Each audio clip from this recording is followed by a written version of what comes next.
El talión, la justicia retributiva. La justicia de las sociedades civilizadas dimana de dos fuentes, una toma origen en el mismo ser humano, y otra en el propio medio social, organizado sobre la base de la propiedad privada. Las pasiones y las ideas existentes entre los hombres antes de la constitución de la propiedad, y los intereses, las pasiones y las ideas que ésta engendra, agitando constantemente a unos contra otros, han acabado por crear, desenvolver y cristalizar en el cerebro de los civilizados la idea de lo justo y de lo injusto. Los orígenes humanos de la idea de justicia son la pasión de la venganza y el sentimiento de la igualdad. La pasión de la venganza es una de las más antiguas del alma humana. Esta pasión tiene sus raíces en el instinto de conservación, en la necesidad que impulsa al animal y al hombre a rebelarse cuando reciben un golpe y a contestar maquinalmente si el temor no les pone en fuga. Es esta necesidad ciega y no razonada que induce al niño y al salvaje a pegar al objeto inanimado que les ha herido. Reducida a su más simple y última expresión, la venganza es una acción refleja, análoga al movimiento involuntario que hace cerrar los párpados cuando el ojo está amenazado. Entre los salvajes y los bárbaros, la idea de venganza alcanza una intensidad desconocida a los civilizados.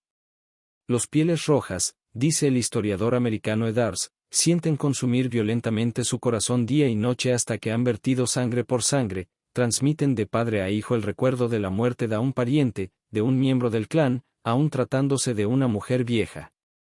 Cuéntase de pieles rojas que se han suicidado porque no podían vengarse. El figio que ha recibido una injuria coloca al alcance de su vista un objeto que no se para hasta después de haber obtenido la venganza. Las mujeres eslavas de Dalmacia mostraban al niño la camisa ensangrentada del padre muerto, para excitarle a la venganza. La venganza, vieja de 100 años, tiene aún dientes de leche, dice el proverbio afgano. El dios semita, aunque tardío a la cólera, venga la iniquidad de los padres sobre los hijos y los hijos de los hijos, hasta la tercera y cuarta generación. Éxodo 34, 7. 4 generaciones no satisfacen la sed de venganza, e impide la entrada a la asamblea hasta la 10ª generación a los moabitas y a los amonitas, por no haber acudido ante los israelitas, al salir estos de Egipto, llevándoles pan y agua en el camino. Deuteronomio 23, 3-4. El hebreo podía decir, pues, como el escandinavo, puede la concha de la ostra convertirse en polvo por la acción de los años, pueden transcurrir 1000 años más sobre el polvo de la concha, pero mi corazón seguirá manteniendo caliente el fuego de la venganza. Las erinias de la mitología griega son las antiguas diosas de la venganza, de la inextinguible sed de la sangre. El coro de la grandiosa trilogía de Esquilo que palpita de las pasiones, torturando el alma de los dioses y de los mortales, grita a Orestes, deseoso de vengar a su padre, que el ultraje sea castigado con el ultraje. Que la muerte vengue a la muerte. Mal por mal, dice la sentencia de los antiguos tiempos. La sangre vertida sobre la tierra pide otra sangre. La tierra bienhechora ha bebido la sangre del muerto, esta sangre se ha secado, pero el vestigio permanece inalterable y pide venganza. Aquiles, para vengar la muerte de Patroclo, su amigo, olvida la injuria de Agamenón y ahoga la cólera que le hacía presenciar impasible las derrotas de los aqueos. La muerte de Héctor no sacia su pasión, ni después de arrastrar 3 veces su cadáver alrededor de los muros de Troya. El bárbaro y el salvaje no perdonan jamás, saben esperar durante años y años el momento de la venganza.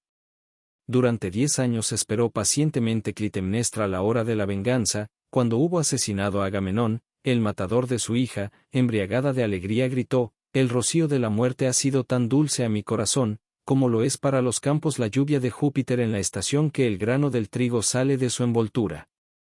El hombre santifica y diviniza sus pasiones, particularmente cuando son útiles a su conservación individual. La sed inextinguible de sangre, la venganza erigida en deber sagrado se convierte en el primero de los deberes. Las erinias, numerosas como las maldiciones que salen de la boca de una madre corrompida, salían del tenebroso erebo tan pronto como las imprecaciones les daban vida y movimiento. No aparecían a la luz del sol más que para soplar la pasión de la venganza y para perseguir, infatigables, sobre la tierra y sobre el mar, al matador. Ningún mortal podía escapar. su odio alcanzaba al culpable y a su familia y se extendía sobre aquel que le daba asilo, sobre ciudades y regiones enteras, excitaban las guerras civiles y sembraban el hambre y la peste. Cuando Orestes va a escaparles, el coro de las erinias de Esquilo canta: vamos a esta región, el Ática, a derramar el contagioso veneno del corazón, este veneno fatal a la tierra, y los frutos perecerán en germen, lo mismo que los niños y los animales pequeños. Tus azotes, oh venganza, sembrarán la devastación en la comarca. El dios semita vengaba igualmente la sangre vertida sobre las plantas, las bestias y los niños.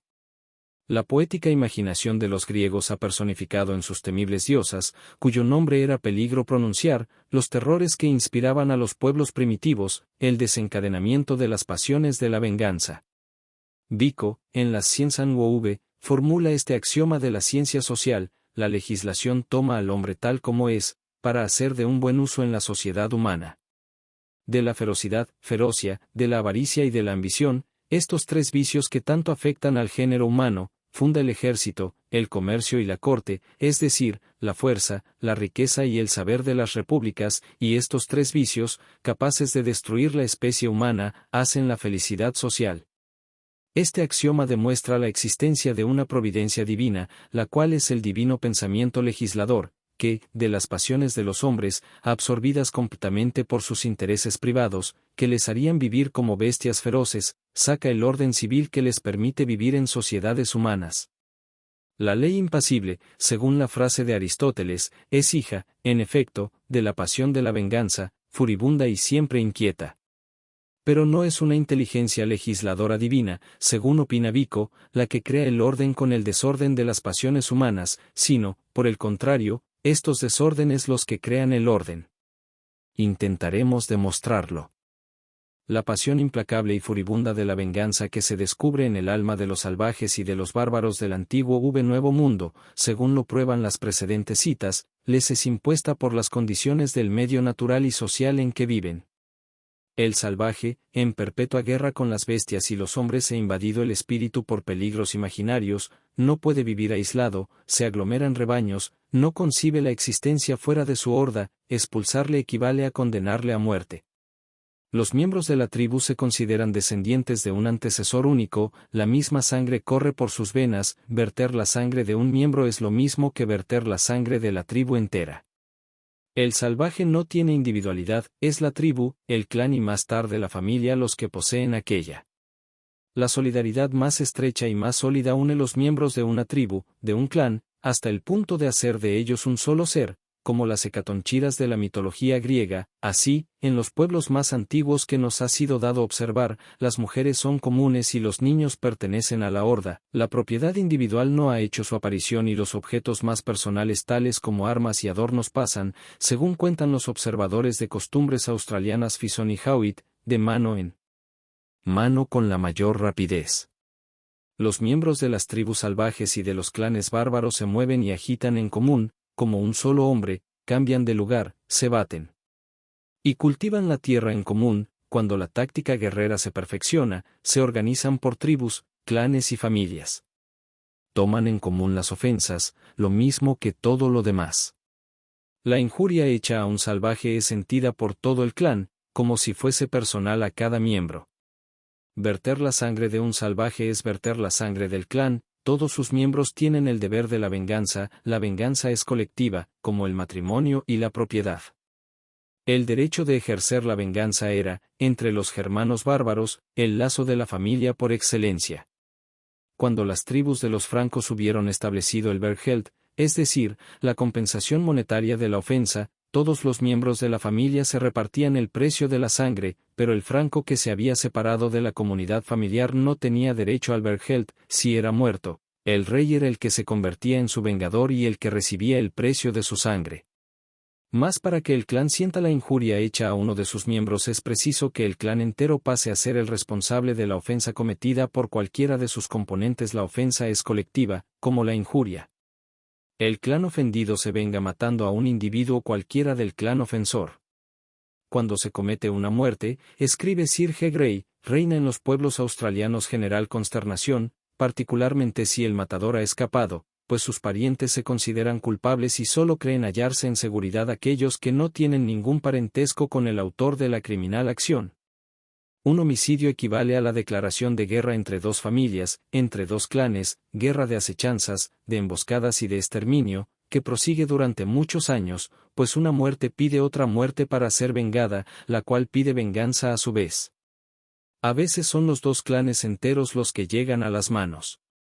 Hace poco más de medio siglo que en Dalmacia, la guerra se extendió de determinadas familias a todo el pueblo, desencadenando a veces la guerra civil en todo el distrito. La venganza se lleva a cabo en las mujeres y en los niños. Los escandinavos no respetaban ni a los recién nacidos. Aún en el siglo pasado los griegos ejercían la venganza en los niños varones mayores de 8 años, solo eran respetadas las mujeres y las niñas. Y no son ya los homicidios efectivos los únicos que exigen imperiosa venganza, sino aún los imaginarios, esto es, aquellos que solo existen en la supersticiosa imaginación del salvaje. Para el australiano ninguna muerte es natural, todo fallecimiento es obra maléfica de algún enemigo perteneciente a algún clan rival y el deber de los parientes consiste en vengar al difunto, matando no precisamente al real o supuesto autor del asesinato, sino a un miembro cualquiera de su clan, y si es posible a algunos. Además, el muerto se venga también por sí mismo, viniendo su espíritu a torturar al culpable. Fraser supone que una de las causas de la supresión de las comidas antropofágicas es el temor de las venganzas póstumas del desgraciado que había sido comido. El salvaje no solamente mata al asesino por venganza, sino para tranquilizar al muerto, cuyo espíritu estaría atormentado hasta que se hubiese vertido sangre humana. Para tranquilizar los manes de Aquiles, los griegos inmolaron sobre su tumba a Polixena, la hermana de Paris, su matadora. El salvaje, que no concibe la existencia más que formando parte integrante de su clan, transforma la ofensa individual en colectiva, y la venganza, que es un acto de defensa y de conservación personal, pasa a ser un acto de conservación colectiva también. El clan se protege obteniendo la venganza por la muerte o por las heridas de uno de sus miembros. Pero esta venganza colectiva entraña fatalmente peligros colectivos que a veces comprometen la existencia de la colectividad del clan. Estos peligros colectivos obligan a veces a los salvajes a ahogar su sentimiento de solidaridad y a sacrificar el miembro del clan autor de la injuria y a entregarle al clan de la víctima. Se ha visto a los salvajes de Australia, con las armas en la mano, detenerse y limitar la venganza a un castigo personal exactamente igual al cometido y que originó la querella, vida por vida, herida por herida. La pena del talión. El talión, vida por vida, ojo por ojo, diente por diente, mano por mano, pie por pie, herida por herida, llaga por llaga, muerte por muerte, puede solamente dar satisfacción a los sentimientos igualitarios de los pueblos comunistas primitivos, donde todos los miembros son iguales. La igualdad más completa dimana necesariamente de las condiciones en que vive el salvaje de las tribus comunistas. Darwin cuenta en su viaje de un naturalista esta característica anécdota: un salvaje de la Tierra del Fuego a quien habían dado un abrigo de lana empezó a rasgarle en tiras de la misma longitud a fin de que cada individuo de su horda recibiese un trozo. El salvaje no podía admitir que un miembro del clan tuviese mejor participación que otro, cualquiera que fuese la cosa repartida. Cuando César se puso en contacto con las tribus germanas, quedó sorprendido del espíritu igualitario que presidía el reparto de sus bienes y atribuyó el hecho al deseo de establecer la igualdad entre sus miembros. César razonaba como un civilizado, viviendo en un medio social donde la desigualdad de medios de existencia engendra fatalmente la desigualdad entre los ciudadanos. Los bárbaros que tenía ante sus ojos vivían, por el contrario, en un medio comunista engendrando la igualdad, no habían de buscarla, pues, en sus repartos, sino satisfacer su espíritu igualitario distribuyendo partes iguales a todos, sin conceder la menor importancia social a su acto, como se digiere sin conocer la química estomacal, y cómo las abejas construyen la colmena según las más exactas reglas geométricas y mecánicas de resistencia y de economía de espacio sin tener nociones de geometría ni de mecánica. No solamente está implantada la igualdad en el corazón y en el cerebro de los hombres primitivos, sino que hasta existe en su aspecto físico. Boynel cuenta que un jefe piel roja le expresaba su asombro ante la gran diferencia física que existía entre los blancos que veía, mientras que podía observarse la mayor semejanza entre los miembros de una misma tribu salvaje. La vejez, rodeada de respeto, es el primer privilegio que aparece en las sociedades humanas, este es el único que existe en una tribu salvaje. Cualesquiera que sean las cualidades superiores de valor, de inteligencia, de resistencia al hambre, a la sed, al dolor, que distingan a un guerrero, no le dan el derecho a imponerse, puede ser designado para dirigir sus compañeros en la caza o para mandarles en la guerra, pero terminada la expedición queda igual a los demás. El jefe superior de los Pieles Rojas, dice Boulny, no puede, ni aun estando en campaña, pegar ni castigar a un guerrero, y en el pueblo solo le obedece su hijo. El jefe griego de los tiempos homéricos apenas disponía de mayor autoridad. Aristóteles observa que si el poder de Agamenón llegaba hasta poder matar al que huía ante el enemigo, en cambio en las deliberaciones se dejaba insultar pacientemente. En los tiempos históricos, los generales griegos, después de expirado su mando anual, entraban de nuevo en filas. Así, según Plutarco, Arístides y Filomeno, que habían sido jefes de ejércitos y que habían alcanzado victorias, servían como simples soldados. El talión no es más que la aplicación de la igualdad en punto a satisfacer una injuria, es la expiración equiparada a la ofensa, pues solo un castigo igual a la ofensa cometida puede satisfacer el alma igualitaria de los hombres primitivos. El instinto igualitario, que en las distribuciones de los alimentos y de los bienes impone el reparto igual, creó el talión, y la necesidad de prevenir las desastrosas consecuencias de las revueltas lo introdujo en las sociedades primitivas.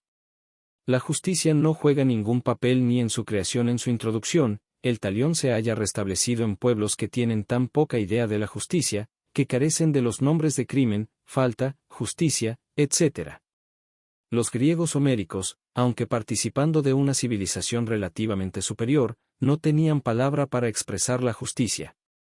Es imposible concebir la justicia sin leyes. El talión, inventado e introducido para evitar los peligros de las venganzas y admitido por los hombres primitivos porque daba plena satisfacción a esta pasión, debió ser reglamentado tan pronto como se introdujo en las costumbres. Primitivamente, el clan entero tenía derecho a la venganza, que ejercía sobre no importa qué miembro del clan que había cometido la ofensa. Después se empezó a limitar el número de personas que podían ejercer la venganza y el de aquellas sobre las cuales podía ser ejercida. El dar, la ley de la sangre de los beduinos y de casi todos los árabes autoriza a todo individuo comprendido en los 5 primeros grados de parentesco para matar a no importa qué pariente del matador comprendido en estos 5 primeros grados. Esta costumbre debió ser general, pues entre los germanos y los escandinavos el vergelde era pagado y percibido por los parientes de los 5 primeros grados. Aunque esta costumbre limitaba el campo de la venganza, escogía un número mayor de víctimas. Entre los hebreos se conocen también tentativas realizadas con el propósito de limitar la venganza al culpable. Jehová, que no teme contradecirse, ordena en el Deuteronomio, Xib, 16, no matar a los padres en vez de los hijos, ni a los hijos en lugar de los padres, pues cada uno morirá de su propio pecado. Era muy difícil imponer esta limitación a la terrible venganza. Pero si fue difícil limitar el número de personas considerándose con derecho a ejercer la venganza, más difícil debió ser el quitar a las mismas este derecho. La pasión de la venganza solo podía ser satisfecha si el pariente más cercano de la víctima castigaba al culpable. Por eso fue Pirro, el hijo de Aquiles, quien ante el ejército aqueo debió inmolar a la hermana del matador de su padre. Cayando observa que en algunas tribus del desierto africano el culpable es puesto a entera disposición de los parientes cercanos de la víctima, los cuales le torturan y le matan a su placer. Fraiser ha visto en Persia a una mujer a quien se le había hecho entrega del matador de un hijo, hundirle 50 veces un puñal en el cuerpo y, por un refinamiento de venganza, pasarle sobre los labios la hoja ensangrentada. En el siglo IX, en Noruega, el matador era conducido a orillas del mar por los miembros del pueblo y allí era muerto por la parte acusadora o, mediante su autorización, por el preboste real. En Atenas, cuando el poder civil se encargó de perseguir al culpable, asistía a la ejecución el pariente más cercano, como el vengador de la sangre, aunque no hubiese de llenar ningún papel activo, debía hallarse presente, no solo para satisfacer su venganza, sino para llenar cumplidamente las primitivas condiciones establecidas para aplicar el talión. El talión, reglamentando y limitando la venganza, demuestra que la pasión que tortura y ciega al hombre primitivo es susceptible de ser dominada. El hombre se acostumbra a no ejercer ciegamente la venganza sobre todo el clan o sobre toda la familia, sino sobre el culpable, limitándose estrictamente a volver golpe por golpe, muerte por muerte. Esta reglamentación no podía introducirse y mantenerse en vigor más que mediante la intervención colectiva de los clanes y de las familias de la víctima y del culpable. Siendo la familia responsable siempre de las acciones de sus miembros, era llamada a declarar si quería devolver la ofensa o entregar el ofensor. En el último caso, debía determinar la expiación con arreglo a la injuria, como debía asimismo obligar al culpable a someterse pasivamente en el caso de que intentase oponer resistencia. De esta suerte se llegó a constituir tribunales de arbitraje, encargados de apreciar la ofensa y de acordar la satisfacción. Los miembros de la tribu, según ocurría entre los escandinavos, reunidos en asamblea, formaban este primer tribunal arbitral, mas a causa de las dificultades que presentaba la celebración de tales asambleas solo se sometían a las mismas los casos de muerte o de heridas graves, los de menor importancia, tales como simples heridas que no ocasionaban la muerte ni la pérdida de miembro alguno, debían ser resueltas por el consejo de los ancianos. Moisés, siguiendo el consejo de su suegro Jethro, escogió hombres virtuosos y les designó jefes de millares, de centenares, de cincuentenas y de decenas, para juzgar al pueblo en todo tiempo, pero estos jefes debían enterarle de las causas graves. Probablemente Moisés reproducía en el desierto lo mismo que existía en Egipto. Un consejo de druidas era el encargado en la Galia de conocer la ofensa y de fijar la retribución. Si una de las partes se negaba a someterse a un fallo, le impedía los sacrificios, lo cual constituía el más terrible castigo, pues el que era objeto de tal medida sufría el desprecio de todos. En Atenas el Areópago era el que acordaba la venganza. Esquilo pone en boca males que habían hecho necesaria la institución de semejante tribunal, que jamás la discordia insaciable haga oír sus rugidos en la ciudad, y ahora que existe el Areópago, que jamás sea vertida la sangre de un ciudadano en venganza de otra muerte. Estas antiguas diosas, hijas de la noche, que personificaban la venganza primitiva, pronunciaban su oración fúnebre. Después de la institución del Areópago perdieron su carácter feroz, y cambiando su nombre se llamaron las Euménides, es decir, las buenas diosas. El Areópago debía remontarse a una gran antigüedad. Según una leyenda, fue establecido para juzgar una acción realizada por Ares, quien había dado muerte al hijo de Poseidón por haber violado a una hija de aquel. Ares fue absuelto por los 12 dioses que constituían el tribunal. Desde entonces la palabra Areópago significa colina de Ares. Otra leyenda afirma que la primera causa que hubo de juzgar fue la de Prosis, muerta involuntariamente por su esposo Céfalo, yendo de caza. Esta leyenda y la del matricida Orestes harían remontar la institución del Areópago a la época del matriarcado. En efecto, desde que la mujer cesa de ser jefe de familia, pasa a ser esclava en casa de su marido, quien tiene derecho de vida y de muerte sobre ella, hasta sus hijos poseen este derecho. Por tanto, ya no se puede pedir venganza sobre su muerte, si el matador ha sido su marido o su hijo.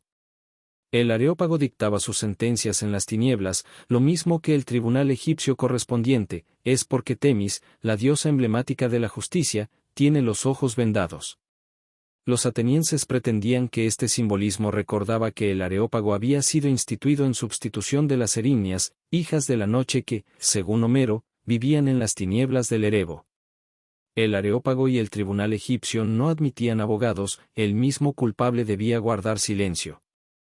Estos dos tribunales, sustituyendo a las familias del ofendido y del ofensor, tampoco juzgaban. Su misión se limitaba a descubrir al culpable y a hacer entrega del mismo a la familia del ofendido.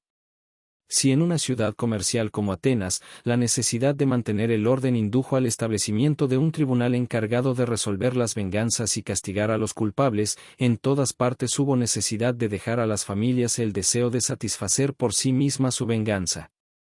En Inglaterra, en el siglo X, bajo el reinado de Alfredo, la costumbre y las leyes aún autorizaban a las familias a declararse guerras privadas en caso de muerte. En Francia, no habiéndole sido posible al poder civil quitar la venganza a las familias, trató de atenuar los efectos, imponiendo un intervalo entre la ofensa y la venganza. Una ordenanza real del siglo XIII, que se atribuye a Felipe Augusto o a San Luis, prohibía emprender una guerra privada para vengarse, antes de haber transcurrido 40 días después de cometida la injuria, si durante este intervalo se realizaba algún atentado contra uno de los ofensores, el autor era castigado con la pena de muerte por haber infringido la ordenanza real. Hasta una fecha relativamente reciente no pudo suprimir en absoluto el gobierno francés las venganzas en Córcega. Aunque subsistiendo la pena del talión y las asambleas arbitrales, la pasión de la venganza permanecía indomable, sus garras y sus dientes solo podían ser arrancados por la propiedad. Sin embargo, la propiedad, que era destinada a hacer desaparecer los excesos de la venganza, solo hizo su aparición rodeada de un cortejo de discordias y de crímenes en el seno de las familias, antes que el derecho de herencia fuese reconocido y encarnado en las costumbres, engendró luchas fratricidas por la posesión de los bienes paternales, de los cuales la mitología griega ha conservado horribles recuerdos en la historia de los Atrídas. Desde entonces, la propiedad no ha cesado de ser la causa más eficaz y más activa de discordias y de crímenes particulares y de guerras civiles e internacionales que han ensangrentado las sociedades humanas. La propiedad entra como una furia en el corazón humano, alterando los sentimientos, los instintos y las ideas más arraigadas y excitando nuevas pasiones. Fue preciso nada menos que la propiedad, para contener y amortiguar la venganza, la antigua y dominante pasión humana. Una vez constituida la propiedad privada, la sangre ya no pide sangre, pide propiedad. El talión se ha transformado. La transformación del principio del talión fue facilitado probablemente por la esclavitud y el comercio de esclavos, el primer comercio internacional que se estableció de una manera regular. El cambio de hombres vivos con bueyes, armas y otros objetos acostumbró al bárbaro a dar a la sangre un equivalente distinto. Un nuevo fenómeno familiar contribuyó más enérgicamente, aunque el comercio de esclavos, a modificar el principio del talión. La mujer, mientras persiste la familia matriarcal, permanece en su clan, donde es visitada por su marido, o por sus maridos. En la familia patriarcal, la joven abandona a sus padres para irse a vivir con su marido, el padre recibe una indemnización por la pérdida de su hija, que al casarse cesa de pertenecerle. Entonces la joven se convierte en un objeto de cambio. Los griegos las cambiaban generalmente por bueyes. El padre empezó por cambiar a sus hijas y acabó por vender a sus hijos, según lo demuestran las leyes griegas y romanas. Al vender su propia sangre, el padre rompe la antigua solidaridad que unía a los miembros de la familia y que les enlazaba en la vida y en la muerte. Al cambiar contra ganados y otros bienes la sangre viviente de sus hijos, los padres demostraban con mayor razón estar dispuestos a aceptar animales u otros objetos por la sangre de un hijo asesinado. Los hijos, siguiendo el ejemplo de los padres, llegaron a su vez a darse por satisfechos con una indemnización cualquiera por la sangre vertida de su padre o de su madre. Entonces, en vez de vida por vida, diente por diente, se pide ganados, hierro, oro, y otros objetos. Los cafres exigen bueyes, los escandinavos, los germanos y los bárbaros que por estar en contacto con pueblos civilizados han conocido el uso de la moneda, reclaman dinero. Esta revolución, una de las más profundas de que ha sido objeto el alma humana, no se realizó súbitamente y sin conflictos. La religión, guardadora de las antiguas costumbres y de los sentimientos de solidaridad y de dignidad de los bárbaros, se opuso a la sustitución de la sangre por el dinero. La superstición acompañó una maldición al dinero de la sangre. El tesoro, que en las Edes es causa de la muerte de Sigurd y del exterminio de la familia de los Volsungs y de los Ginkings, es precisamente el precio de la sangre que los dioses escandinavos Odín, Agouki y Hainai subieron de pagar por la muerte de Ater. Saxo Grammaticus ha conservado el canto de un bardo danés que se indigna contra las costumbres del día y contra los que llevan en la bolsa la sangre de sus padres. Los nobles del Turquestán, dice Payas, no consienten jamás en recibir el precio de la sangre. El matador Agfano, aun habiendo cometido la muerte involuntariamente, según cuenta el Fistone, debe implorar a la familia de la víctima para convencerla a aceptar el dinero de la compensación, así como debe someterse a una humillante ceremonia análoga a la que en casos semejantes estaba en uso entre los eslavos del sur de Europa. Los jueces y los espectadores forman un gran círculo, en medio aparece el culpable, con un fusil y un puñal atados al cuello y poniéndose de rodillas avanza hasta colocarse a los pies de la parte ofendida, la cual después de quitarle las armas lo levanta y lo abraza, diciéndole, Dios te perdone. Los espectadores felicitan y aplauden a los enemigos reconciliados. Esta ceremonia, llamada el Círculo de la Sangre, termina con una fiesta celebrada a expensas del ofensor, en la que toman parte todos los concurrentes. El beduino, aun aceptando el dinero de la sangre, obliga al matador y a su familia a reconocerle como amigo. La retribución de la sangre fue en un principio abandonada al arbitrio de la parte ofendida, la cual imponía la cantidad y la calidad de los objetos que debían serle entregados. Los islandeses no se contentaban menos que con todos los bienes del matador y de su familia. Para aplacar la pasión de la venganza era indispensable el completo despojo, a fin de privar al culpable y a su familia de todos los atractivos de la vida. La exageración de la compensación hacía prácticamente imposible esta forma de expiación y daba lugar a interminables debates. Los bárbaros, para dominar esta dificultad, se vieron obligados a determinar el precio que era permitido reclamar. Los códigos bárbaros fijan minuciosamente el precio que debe abonarse en especie o en moneda para la vida de un hombre libre, según su nacimiento y su rango, para heridas a la mano, a la pierna, al brazo, etc., así como para toda injuria a su honor y a toda tentativa contra su paz doméstica. El rey, lo mismo que el aldeano, era protegido por una cantidad pagable a sus parientes. La única diferencia entre el rey y los demás individuos consistía en la diversidad de tarifa del precio de sangre. La familia del culpable era responsable del pago del precio de la sangre, que la otra familia repartía entre sus miembros, proporcionalmente al grado de parentesco. Los grages de Islandia señalan la forma de hacerse este reparto. Los hombres de la familia eran divididos en 5 círculos o grados de parentesco. El primer círculo, compuesto del padre, de la madre y del hijo mayor, recibía o pagaba 3 marcos, el segundo y tercer círculos, 2 marcos, el cuarto 1 marco, y el quinto un ore, equivalente a 1/8 de marco. El Bergheld motivó la creación de un cuerpo oficial encargado de velar por su aplicación, al que más adelante le fueron entregadas las multas. La tarifa continuó siendo satisfecha a los parientes de la víctima, mientras que las multas ingresaron en las cajas reales o públicas, aproximadamente lo mismo que existe hoy en los países capitalistas. El espíritu simple e igualitario del salvaje le había conducido al talión, vida por vida, herida por herida, que era todo cuanto podía imaginar para reglamentar la venganza.